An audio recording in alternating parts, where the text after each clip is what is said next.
Hey, this is Ciderhelm, and welcome to the Complete Lux Champion Guide. Since this is the first episode of the Rework Don't Feed series, I'd strongly encourage you to check the movie description below to know what changes have been made. If you're looking for information on Lux's abilities, check out Mechanical Lux by clicking the gears in the upper left corner of this video. Items, runes, masteries, and summoner spell recommendations can be found in the movie description below. Lux really stands out as a long-range champion. She is best picked against shorter-range opponents, especially those who use melee-range normal attacks. She is also strongest against champions which lack mobility, as she is far more likely to land her skill shots. She can be played effectively as a support or an ability power caster. Her burst damage is not top tier, in the sense that it's very rare you'll be able to immediately combo higher survivability players unless you're doing very well. Instead, she can consistently harass her opponents and can usually do so from a safe distance. As Lux, lowering your opponent's health with harassment is often necessary before comboing them for a kill. As always, cooldown reduction works best on champions with short cooldowns, as it means you'll realistically get in more spells during teamfights. All of Lux's spells, including her ultimate, fall into this category, so be sure to consider cooldown reduction. Lux's normal attacks have significantly shorter range than any of her spells, which can make activating her Illumination passive dangerous. Weaving in normal attacks is good for engagements that are in your favor, or engagements where you're already in range of your opponent. If an opponent has a serious chance of crowd controlling you or comboing you down if you move closer, don't take the risk. Play to your strength and stay at the safest distance for the situation you're in. With light binding, I recommend having smart casting enabled to quickly handle mobile champions such as Ahri or LeBlanc when they engage. Assume that you will never land your binding against a mobile champion like Katarina while their cooldown is available. Wait until after their mobility is on cooldown. It tends to be easier to land light binding on opponents running towards you or away from you, rather than opponents running perpendicular to you. Because Prismatic Barrier has a short cast time, judge whether casting it may backfire by allowing an opponent to get in range of you. To refresh your shield more quickly, fire in the path you're moving, as it will return to you slightly sooner. Always cast Prismatic Barrier over your most critical teammates during teamfights. Unless you're aggressively pushing the lane, only cast Lucent Singularity on minions you can reliably kill, either with a detonation or with follow-up normal attacks. Lucent Singularity is Lux's strongest harassment tool. Use it to bring players to lower health before you combo them. When safe to do so, place the center of your Lucent Singularity slightly behind your opponent, as players tend to instinctively move backwards while the ability travels towards them. If you're a threat to your opponents, they may exaggerate their actions to get out of a field or to avoid one. Use this to help zone or corner opponents, especially when ganking. Lucent Singularity is a great pushing tool, not just for the damage it deals, but also in that it can slow approaching minions. Use Lucent Singularity for vision when traveling in the Fog of War. In tight pathways, place it to choke off the entire pathway. Also, it's useful for checking Baron Nashor and Dragon, as well as placing wards. Final Spark has a very short cooldown, especially if you have cooldown reduction. Use it frequently to push a lane, clear minions, or even to harass. If a teamfight breaks out, don't hesitate to use it at the first good opportunity.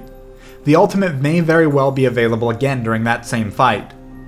Move around the map. The laser isn't global, but its range is long enough that you'll be out of lane only briefly before you can land it anywhere in the jungle or a neighboring lane. When aiming your ultimate, tighter areas such as the jungle can allow you to hit multiple opponents easily. Teams also tend to group up shortly after initiation, which can make for an ideal shot.